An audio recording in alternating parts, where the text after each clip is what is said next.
Nous sommes allés à Magen, à 4 km seulement de Rafah.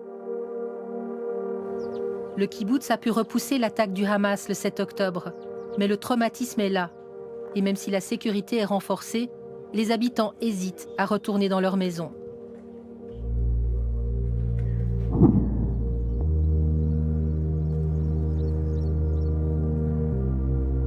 Martin Sessler, lui, est revenu.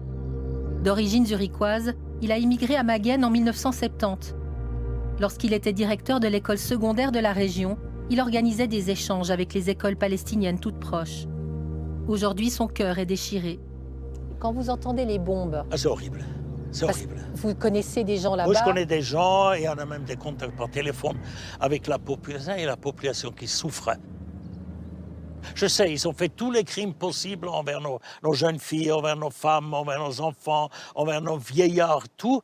Mais j'ai peur pour la population civile, pour les vieillards qui sont chez les enfants qui sont chez eux. Non, je ne suis pas indifférent. C'est malheureux, c'est lamentable, c'est triste.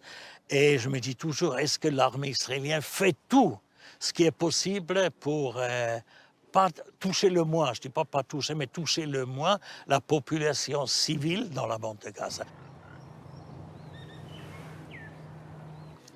Martin a invité 2 de ses voisins à prendre le café et à discuter de justice internationale.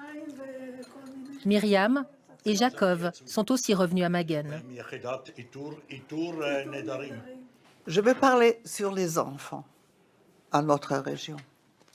Les enfants de Magen, de Be'eri, de Niroz, de toute cette bande-là, sont depuis tout petits. Ils savent qu'on nous bombarde et qu'il faut se sauver. J'aimerais bien que ça s'arrêterait, que les enfants ne peuvent pas être en peur tout le temps et attaquer tout le temps, qu'ils peuvent fleurir comme un enfant doit fleurir. Est-ce que vous seriez prêt à ce que la justice internationale puisse prononcer éventuellement une sanction, que ce soit contre les dirigeants du Hamas ou contre Israël? Je vais vous répondre assez impoliment.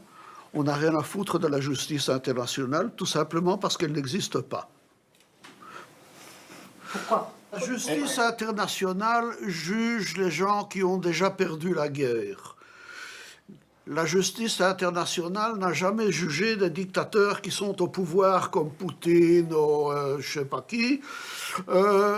Et en plus de ça, la justice internationale est représentée par des blocs qui ont chacun leurs intérêts politiques et autres. C'est-à-dire qu'elle n'existe pas, tout simplement. Si ça peut être un slogan, je dirais plutôt il faut la réconciliation.